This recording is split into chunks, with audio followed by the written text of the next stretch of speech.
Mungkin satu lagi nih Bang yang pengen Anip dalamin juga gitu dari Bang Irwan kan, tadi salah satunya juga sebagai seorang aktivis kemanusiaan gitu kan di lembaga BSMI di Provinsi Sulawesi Selatan. Oke, nah barangkali nih buat teman-teman yang juga belum tahu gitu, sebenarnya bisa dijelasin gak sih Bang, BSMI ini lembaga apa sebenarnya dan geraknya di mana Iya. sebenarnya? Ya, jadi BSMI itu kan Bulan Sabit Merah Indonesia. Benar. Bulan Sabit Merah Indonesia secara kasar dia adalah lembaga kemanusiaan yang kiprahnya itu sama seperti PMI, Palang Merah Indonesia. Oke. Saya kalau ngomong bicara ini takutnya jadi bawa materi sejarah lambang gitu kan. Padahal jadi gini, Oh, iya. kalau kita waktu SMA pasti kenal namanya PMR. Betul. Sekarang pernah nggak kita bertanya kenapa kita pakai lambang palang merah? Belum pernah Belum bertanya. pernah, karena kita nggak pernah dijelaskan kenapa kita pakai lambang palang merah. Nah, padahal di dunia ini lambang kemanusiaan itu ada 3, Red Cross, Red Crescent, Bulan Sabit Iya, Merah, iya, iya. dan Red Crystal. Nah, masing-masing punya sejarahnya sendiri. Kalau saya mengatakan berdasarkan kajian literatur yang saya kaji, pertama sejarah terbentuknya Red Cross-nya Pak Henry Dunan itu adalah sayap sosial dari gereja. Teman-teman Palang Merah silakan membantah, tapi tunjukkan bukti sama saya bahwa yang saya katakan adalah salah. Oke. Nah, kemudian Turki, berdiri Palang Merah Turki, tidak direstui oleh kekhilafan Turki Utsmani, Ottoman. Kemudian dirubah lambangnya menjadi Bulan Sabit Merah. Kenapa ceritanya? Karena pada saat itu perang sama Rusia. Perjanjiannya kan pasukan medis tidak boleh dibunuh dan ditembak. Iya. Nah, akhirnya ada pasukan Rusia ketangkep sama pasukannya Turki, kekhilafan Islam Turki. Ditangkap dibunuh, Rusianya protes. Kok pasukan saya yang medis dibunuh sih? Turki bilang, ya mana saya tahu, dia pakai lambang salib, saya kira kesatria salib. Oh. Nah, akhirnya pada saat itu Turki memakai, udah kalau gitu saya pakai lambang Bulan Sabit, kebalikan dari bendera Turki. Nah, gitu. Oh, ada sejarah lambangnya Ya, ada seperti sejarah itu. Nah, kemudian Turki memakai lambang Bulan Sabit Merah. Iya, iya, iya. Nah, setelah Ya. itu kemudian diakui negara-negara yang lain lambang itu, Mesir, Palestina dan sebagainya. Negara-negara Oki mayoritas menggunakan lambang Bulan Sabit Merah. Negara-negara Oki yang memakai lambang Red Cross, Palang Merah atau salib merah itu adalah bekas jajahan Eropa. Salah satunya Indonesia. Salah satunya Indonesia. Malaysia.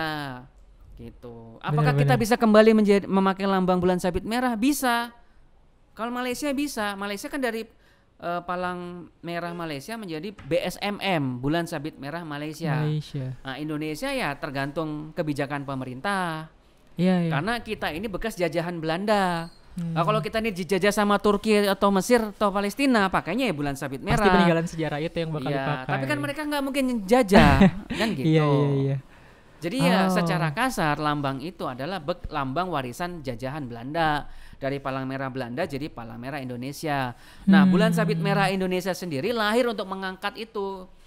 Jangan sampai nanti anak cucu kita kenalnya cuman lambang Red Cross atau salib merah.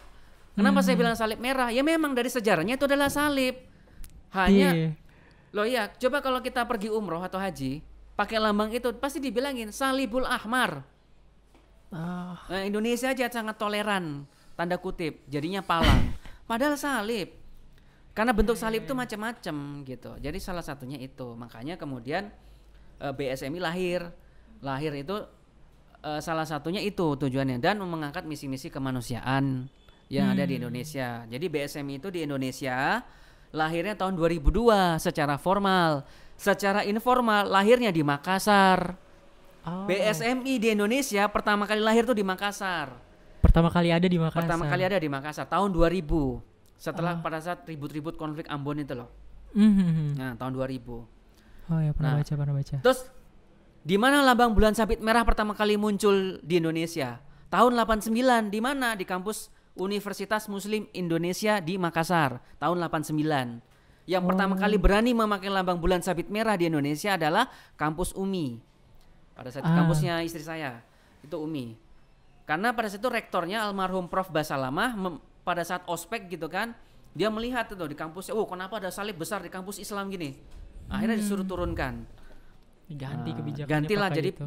KSR Korps Sukarelawan Bulan Sabit Merah UMI, satu-satunya KSR di bawah PMI yang menggunakan lambang bulan sabit merah. Karena mereka kalau nggak pakai bulan sabit merah diusir sama rektor.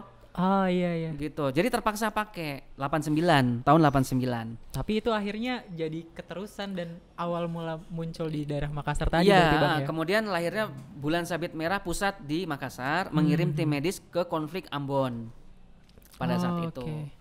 Jalan Panaikang itu markasnya dulu di situ. Nah, setelah itu tahun 2002 lahir bulan sabit merah Indonesia yang berpusat di Jakarta. Tahun 2005 merger antara kedua pusat nih Makassar dengan Jakarta. Iya. Masing-masing merasa senior. Nah, akhirnya merger. Jadi yang di Makassar menjadi bulan sabit merah Indonesia cabang Makassar. Tahun 2012 menjadi bulan sabit merah Provinsi Sulsel membawahi cabang-cabang kabupaten di Sulawesi Selatan. Oke. Nah, kalau aktivitasnya sama dengan hampir mirip, hanya tidak boleh BSMI tidak boleh menyelenggarakan donor darah secara langsung. Karena dalam peraturan perundangan itu yang boleh menggelar donor darah hanya rumah sakit, unit transfusi darah pemerintah, Pemprov. Kalau di Makassar tuh ada UTD namanya UTD Pemprov Sulsel atau PMI. Itu hanya itu. Jadi kalau BSMI mau bikin donor darah dia harus kerjasama dengan 3 institusi ini, mau rumah sakit kah, UTD kah, atau PMI. Atau ke PMI-nya. Apakah BSMI bekerja sama dengan PMI? Ya sering gitu kan. Hanya permasalahannya beda lambang gitu kan. Gitulah. Sekarang kan teman-teman medis itu kan saya tanya nih, yang puskesmas saya tanya, kamu mau nggak risih pakai lambang salib hijau gitu? Oh ini kan bukan salib, ini lambang medis. Iya, Lambang medis gundulmu itu. Oh gitu. Ternyata ada sejarah itu. Iya. Yang iya. Jadi lambang itu lambang salib ya. Saya bukan sara, enggak. Sejarahnya gitu. Gitu, sejarahnya gitu. Nah, sekarang gini ya, kalau bukan itu terkait dengan masalah ideologi, kenapa Israel menolak menggunakan lambang Red Cross atau Red Crescent? Kenapa dia menolak menggunakan lambang palang merah atau bulan sabit merah? Ya karena dia negara Yahudi kan. Makanya Israel pakainya lambang kristal merah. Lambang yang bentuk kristal belah ketupat itu. Iya, gitu. Wajib, bener. Gitu. Iya. Oh berarti sebenarnya ada 3 logo kemanusiaan. 4 sebenarnya. 4 ya. 4. Satu si matahari merah, tapi itu Iran. Nah Iran sejak berubah waktu revolusi Islam Iran tuh jadinya bulan sabit merah. Pakai bulan sabit merah juga. Gitu. I see. Berarti di logo yang berbeda. Oke. Oh menarik nih berarti Bang. Aneh baru tahu juga gitu loh. Maksudnya ternyata ada sejarah dari penggunaan lambang-lambang itu. Bahkan juga ada sejarah dari si institusinya itu sendiri tadi gitu ya di BSMI. Karena ya beberapa dosen Aneh di kampus pun juga ada yang terlibat gitu di kegiatan-kegiatannya BSMI. Sempat juga waktu itu diajakin, cuman kan karena ya belum terlalu kenal gitu kan. Jadi masih belum berani terjun langsung gitu. Nah, ini berarti yang membuat Bang Irwan sendiri pada akhirnya pengen untuk terjun di bidang kemanusiaan itu sebenarnya kenapa gitu Bang? Apakah ada punya pengalaman sampai pada akhirnya habis itu oke deh terjun ke bidang kemanusiaan juga gitu. Terus habis itu kayaknya ada lembaga BSMI juga nih yang bisa menaungin, akhirnya ikut lagi ke situ gitu. Ya, atau gimana Bang? Semua kan berawal pada saat masih jadi PMR, anggota Palang Merah Remaja, SMP. Oh, di SMP. SMP dulu. Nah, di SMP kan di Balikpapan. Saya itu bertanya dalam hati, kan ada kalau di itu International Federation of Red Cross Red Crescent, Federasi Palang Merah dan Bulan Sabit Merah Internasional. Kenapa Indonesia memakai lambang, nggak memakai lambang Bulan Sabit Merah aja gitu? Kan pertanyaan saya gitu. Saya terus terang pada saat itu SMP, walaupun belum mendapatkan hidayah ya dekat sama agama gitu, tapi saya itu bertanya dalam hati gitu kan. Saya risih kok kayak model salib gini. Tapi selalu didoktrin ini bukan salib. Ini adalah kebalikan dari bendera Swiss. Lah bendera Swiss itu adalah benderanya Kekaisaran Katolik Jerman. Gitu. Nah, itu sejarah. Dari saat itu saya kemudian SMA tahun 2003 muncul Bulan Sabit Merah Indonesia di Balikpapan di Ibnu Sina. Klinik Ibnu Sina di Rapak tuh loh. lambangnya kan bulan sabit merah tuh. Wih, keren nih. Nah, saya terus mencari, lulus kuliah, nyari belum ketemu di mana, ternyata pusatnya penyebarannya dulu ada di Makassar. Waktu itu di Makassar ya. Makassar. Jadi saya ikut bergabung di situ dan memulai menjadi pengurus, ikut kegiatan kemanusiaan sana sini, banjir, sunatan massal, gempa sana, gempa sini gitu kan. Iya. Gitu. Akhirnya ya aktif dan senang karena salah satu nilainya gini, kita nggak tahu ya, kita ini kan hidup ya, mungkin besok sudah nggak ada. Di BSMI itu kita bisa melakukan amal kebaikan. Kita nggak tahu amal mana yang bisa nolong kita kalau sudah meninggal nanti. Iya, benar. Ya kan. Nah, di BSMI itu wadahnya itu bisa gitu. Dan nilai yang lebihnya adalah di BSMI saya ikut mensosialisasikan lambang bulan sabit merah. Iya. Gitu. Iya, benar. Nah, di Makassar tuh ada 2 rumah sakit yang menggunakan lambang bulan sabit merah. Rumah sakit Islam Faisal itu pendanaannya dari Kuwait dan rumah sakit Unhas. Gitu. Walaupun sebagian orang mengatakan, oh ini bukan bulan sabit merah, ini matahari yang kena siluet dan sebagainya. Terserah lah. Yang jelas bulan sabit merah. Kena gerhana sebagian. Ya. Gitu. Iya. Oke, berarti memang sudah punya ketertarikan juga Bang ya di bidang kemanusiaan dari SMP tadi. Dari ya, SMP ya. ikut ya. Oke, tadi sempat disinggung sebenarnya sama Bang Irwan gitu kan. Kalau akhirnya kan pasti ada kegiatan-kegiatan yang harus terjun ke lapangan dan seterusnya. Bahkan mungkin istilahnya kita kenal ekspedisi ke sana dan ke sini gitu kan. Ada nggak sih Bang pengalaman ekspedisi Bang Irwan gitu kan selama jadi pengurus di BSMI yang mungkin nggak terlupakan gitu, atau mungkin apa ya yang paling jauh dia pernah ekspedisi kemana gitu? Yang nggak terlupakan adalah pada saat itu, jadi ceritanya gini, di BSMI itu kan saya ketemu dengan istri saya gitu. Oh, ketemunya di BSMI? Iya, ketemunya di BSMI. Jadi pada saat itu saya mengkader dia gitu kan, dia melihat saya ini sebagai seorang bapak 2 anak.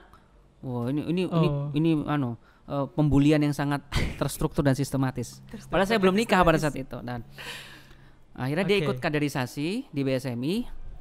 Kemudian dari situ ternyata istri saya ini ya luar biasa, dia yang sangat interest dengan materi sejarah lambang tadi itu. Gitu. Terus nanti gempa Lombok, saya kirim dia ke daerah gempa gitu. Kan saya sekretaris pada saat itu. Saya sekretaris, terus saya kirim dia ke daerah Lombok. Jadi pada saat itu belum nikah. Tapi sudah dilamar gitu kan. Tapi diam-diam kan, namanya lamar harus diam-diam gitu kan. Jadi kalau ada calon suami mengirim calon istrinya ke daerah bencana, itu saya gitu. Kirim gitu. Nah, ternyata nggak boleh dilarang sama calon mertua gitu. Bilang jangan pergi sendirian gitu. Coba ditemenin. Ya, akhirnya pergi bertiga berempat itu kita di sana di Lombok dan mengelola rumah sakit lapangan BSMI di Lombok. Setelah itu di Lombok, kemudian selesai Lombok kita balik ke Makassar. 1 minggu lebih itu kejadian gempa Palu. Gempa Palu itu aksesnya kan cuma 2, Balikpapan, Makassar. Iya. Nah, jadi teman-teman relawan yang dari Kalimantan naiknya dari Balikpapan, Balikpapan, Palu. Saya teman-teman dari Jawa, Surabaya, Makassar, turun di Makassar, kita handle di situ. Kan gempanya internasional. Jadi banyak para bule itu yang terdampar di bandara Makassar. Iya. Gitu. Kebetulan poskonya BSMI di dekat bandara. Dekat bandara poskonya. Jadi banyak saya tuh menerima tamu-tamu bule-bule yang pakai celonan pendek gitu kan. Ya, mereka pengen berangkat ke Palu dan mereka di situ kenal dengan bulan sabit merah Indonesia. Nah, gitu. Akhirnya banyak tamu-tamu datang dari Malaysia, dari Thailand, saya dihubungin juga tuh, nggak tahu dapat nomor saya dari mana, dari Australia. Masalahnya para dokter dari luar negeri ini dilarang untuk datang ke Indonesia untuk melakukan perawatan karena standar pendidikan kedokterannya beda. Gitu. Obatnya juga beda. Jadi pada saat itu pemerintah melarang dokter asing masuk. Tapi yang bisa lolos masuk itu kemarin tuh dari Malaysia karena bekerja sama dengan BSMI. Karena pada saat itu belum ada BSMI Sulawesi Tengah, maka tulang punggung penanganan Palu itu yang mensupport full itu dari BSMI Sulawesi Selatan, dari pusat ke Sulawesi Selatan untuk mendirikan rumah sakit lapangan di Palu. Kan Palu itu gempanya bukan cuma gempa, tsunami, likuifaksi. Likuifaksi yang jalan sendiri itu, rumah itu jalan sendiri sampai terbalik-balik gitu. Oke. Jadi pengalamannya ya pada saat itu alhamdulillah walaupun Makassar Palu tuh jaraknya 12 jam. Kan kalau kita mau terbang naiknya Hercules.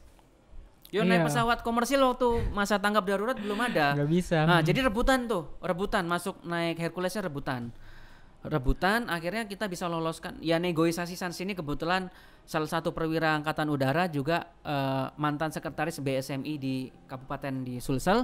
Kita minta tolong gimana nih supaya teman-teman lolos nih. Akhirnya bisa lolos, dijadwalkan naik Hercules, berangkat tiba di Palu. Di Palu baru kita membangun rumah sakit lapangan. Nah, saya nanti pergi ke Palu sudah reda masa tanggap darurat karena saya bertugas untuk menjaga markas Komando 01 Sulawesi Maluku Papua BSMI. Oke. Gitu. Jadi kan teman-teman dari Papua datang, dari Jawa, dari Riau itu singgahnya semua di Makassar. Nah ini kalau nggak ada yang menghandle repot gitu karena yang lain pada berangkat. Kalau berangkat semua kan markasnya kosong kan. Iya, nggak ada yang ngordinir. Iya, maksudnya yang sebagai senior di situ nggak ada gitu. Iya benar.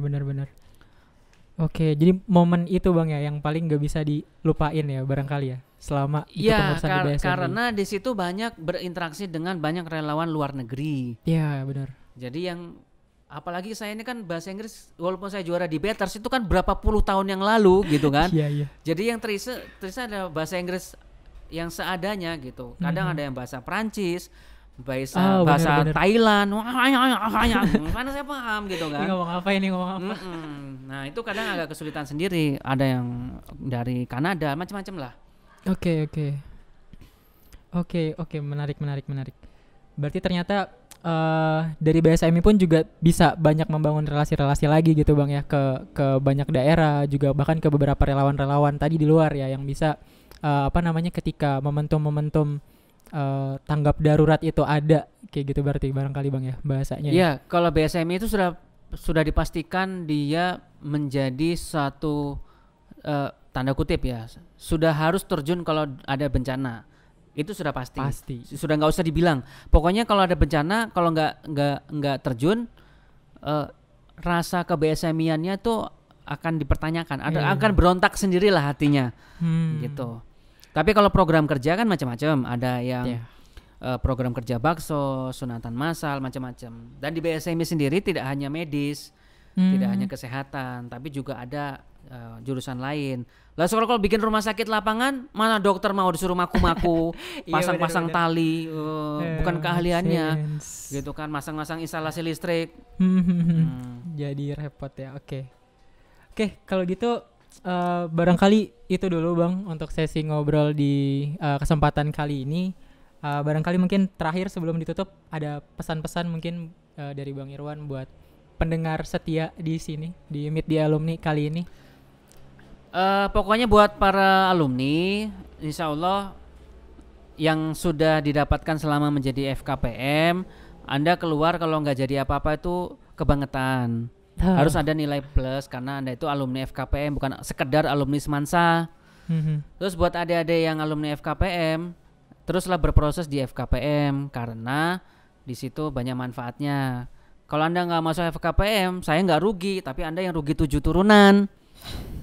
Gitu. Ya rugi lah kalau nggak masuk FKPM gitu kan. Hidup ini cuma sebentar. Kalau nggak masuk di FKPM, kalau besok meninggal gimana tuh yuk? Pokoknya rugi lah. Buat saya itu. Terus yang ketiga terakhir, sebisa mungkin alumni FKPM bergerak dalam bidang wirausaha. Kalau mau jadi PNS juga nggak masalah gitu kan. Tapi kan kalau nggak mungkin semua jadi PNS atau jadi pekerja swasta. Kenapa? Karena ekonomi kita ini sedang terpukul oleh pandemi. Salah satu yang bisa menggerakkan adalah sektor swasta, terutama bidang UMKM kah atau apa terserah gitu. Karena banyak alumni-alumni kita yang cukup berhasil kok. Salah satunya ini kan di Meracik Kopi luar biasa nih. Gitu. Insya Allah masuk di bursa saham ini. Amin. Nah, gitu. Saya sudah endorse gini dari Meracik Kopi, tolong manajemen bisa menggratiskan saya makan selama setahun gitu ya. Oke siap. Oke kalau gitu terima kasih banyak Ya, sekali lagi oke. Bang Irwan karena sudah mau menyempatkan waktunya sharing sama kita juga di kesempatan kali ini. Insya Allah kita akan ketemu lagi di sesi Meet the Alumni episode-episode berikutnya gitu ya teman-teman semua. Dan mungkin kalau kalian ada request siapa nih yang perlu kita undang dan kita ngobrolin apa di Meet the Alumni berikutnya, boleh komen gitu ya di kolom komentar. Itu dulu untuk hari ini. Saya Fauzi Cahyama Ramadan, host Meet the Alumni. Kita cukupkan dan sampai ketemu di episode berikutnya. Assalamualaikum warahmatullahi wabarakatuh. Waalaikumsalam warahmatullahi wabarakatuh.